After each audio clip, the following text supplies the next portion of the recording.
More young men from Minnesota have attempted to travel overseas to fight for terror groups than from any other state in the nation. 5 of those men will go on trial this spring. Now, the case against them will rely heavily on confidential informants, but there is one informant the jury will probably not hear from.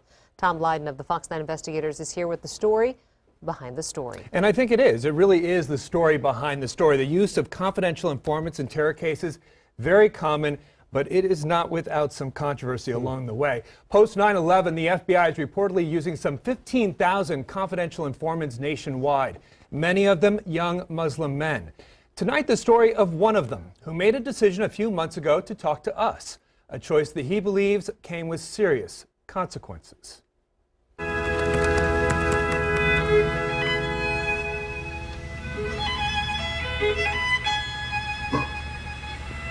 A few times a day, Tony Osmond turns on classical music, sits down in his kitchen, and gets high.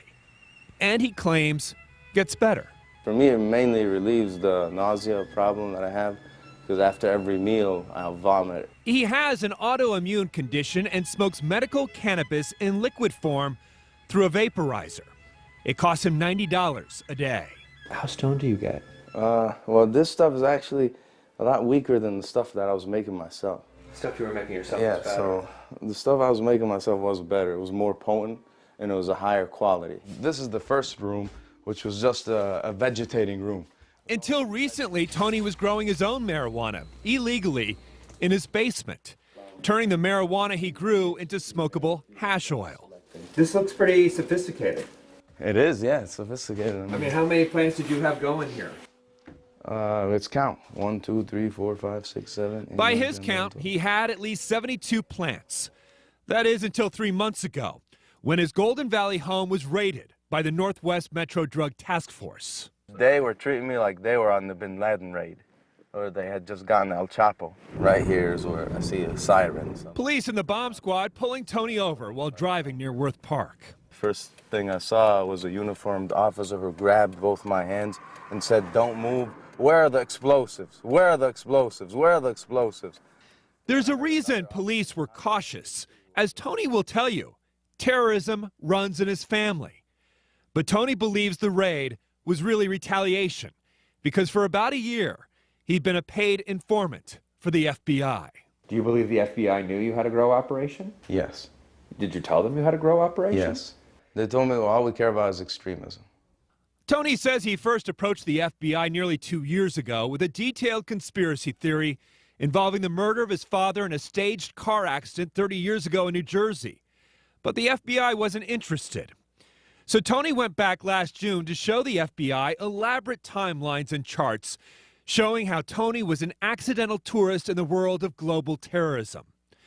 When Tony was only 9 years old and other kids were going to summer camp, his stepfather took him to terror training camps in Afghanistan and Pakistan, where he says he crossed paths with such notorious figures as Khalid Sheikh Mohamed, the mastermind of 9/11, now in Guantanamo. Ali Mohamed, who wrote Al-Qaeda's terror training manual. Ramzi Youssef, convicted in the 1993 World Trade Center bombing. Tony's stepfather, Khalid Ibrahim, is an unindicted co-conspirator in that case and became an immigration sponsor for another key figure, a radical cleric named the Blind Sheikh, Omar Abdulrahman, who spent a couple months living with Tony's family at their home in New Jersey. I heard him with my own ears in our living room issue a fatwa that it's okay to blow up the World Trade Center building, but it's not okay to blow up the UN building. Tony admits the FBI laughed him out of the office. Really? Come on now. The Blind Sheikh? But 2 days later, after checking his family tree, they invited him back. And then they picked up a picture. Do you know this individual? I was like, yeah, it's Amir Mashal. Amir Mashal is a cousin on both Tony's mother and father's side. The two have known each other since they were children. The FBI captured Mashal 8 years ago, leaving an Al-Qaeda training camp in Somalia. Mashal was held for 3 months in secret prisons overseas before he was released back in the U.S. Now living in Minnesota, Mashal is on the no-fly list because according to Homeland Security, he represents a threat of conducting a violent act of terrorism and is operationally capable of doing so. And yet, as the Fox 9 investigators uncovered, Mashal was able to get his Class A commercial driver's license, allowing Mashal to drive semi-trucks and school buses. Yeah, they're super interested now. Now they're like... Tony says the FBI paid him $2,000 a month for an entire year in cash. His code name, Griffin. The assignments first started like, get us this phone number, get us that phone number. Go make contact with this person. Go pray in this mosque. Go pray in that mosque. Mashal introduced Tony to many of the young Minnesota men now indicted on terror charges. Tony, who's a personal trainer, even helped them get in shape. But they would not listen to Western music. They would play ISIS songs for the workout music. His FBI handlers gave Tony a wire to record dozens of conversations. Tony even took this surveillance photo at a local mosque, showing 3 of the young men now indicted on terror charges allegedly watching jihadist videos on an iPhone with Mashal, who is hidden from view. Zakaria Abdurrahman and Anad Musay have pled guilty to terror charges. Guled Omar in the middle goes on trial this spring with 4 others. But as Tony was spying on the suspects, he was also recording his conversations with the FBI, recordings we've listened to in order to confirm Tony's story. I just followed up with you. I got the addresses. The FBI won't confirm or deny that Tony Osmond was a paid informant. That's no surprise. It's standard operating procedure for the Bureau. For his part, though, Tony says he grew disillusioned with his undercover work when he kept seeing the young recruits indicted, the pawns in the game as he saw it, instead of the puppet masters, the ones really pulling the strings. Like, you know, there's a high-level person and a low-level person, and they were focused on low-level people because they want as many convictions as possible, while leaving the high-level radicalizer free to radicalize as many young people so they can get as many convictions as possible. So in desperation, Tony talked to the Fox 9 investigators, telling us how his cousin Amir Mashal was obsessed with jihad. Did he say whether he would ever do jihad in the United States? He didn't specifically say, I'm going to do jihad in the United States, but he told me that it's his right to do jihad wherever he is. And if the enemies of Islam trap him in Dar al-Harb, in the enemy land, that all options are open to him. Mashal's attorney with the ACLU calls the allegations rehashed, false, stigmatizing, and says if it is true that Mr. Osmond was a paid FBI informant, as he now claims, that only indicates he had a monetary motive for his behavior. On the car ride, Amir was listening to The Blind Sheikh.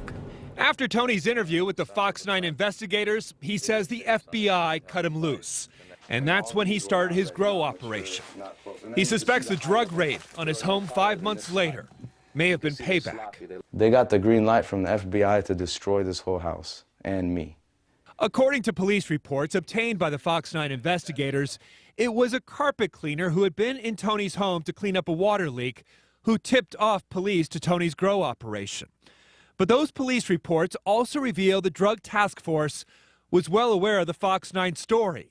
Were concerned Tony's cousin and stepfather were terror suspects, and by the photograph of Tony as a 9-year-old with the RPG launcher. The drug task force even contacted the FBI, who confirmed the information Osmond provided about himself appeared to be accurate. Tony says the FBI handlers showed up at the Golden Valley Police Department. Can you please vouch for me, man? And then he says, you know what, when he was working with us, he was very honest and trustworthy. And now it was the task force that had an offer. Become an undercover drug informant. I told him, I don't know any kingpins. All I know is terrorism suspects, and I've already handed them all in. Tony refused to become an informant again, claiming all those plants were for his personal use. He's now facing felony drug charges. He's also broke. Next month, his home will be auctioned. In hindsight, it's easy to see the FBI's dilemma with Tony. His family connections made him an intelligence asset, someone who could perhaps get them one step closer to the terror pipeline. But an informant who gets high several times a day and who talks to the media is no longer reliable or confidential. Tony was useful until he became a liability. The FBI is no longer laughing at Tony, but they're not taking his phone calls either. There are details about how Tony operated that we've left out so as not to jeopardize any ongoing investigation. At least 3 other informants have been identified in court documents. Defense attorneys are expected to bring up various issues relating to their possible motives for cooperating with law enforcement. It appears that some of them may have struck deals to avoid prosecution, and that is why they became informants.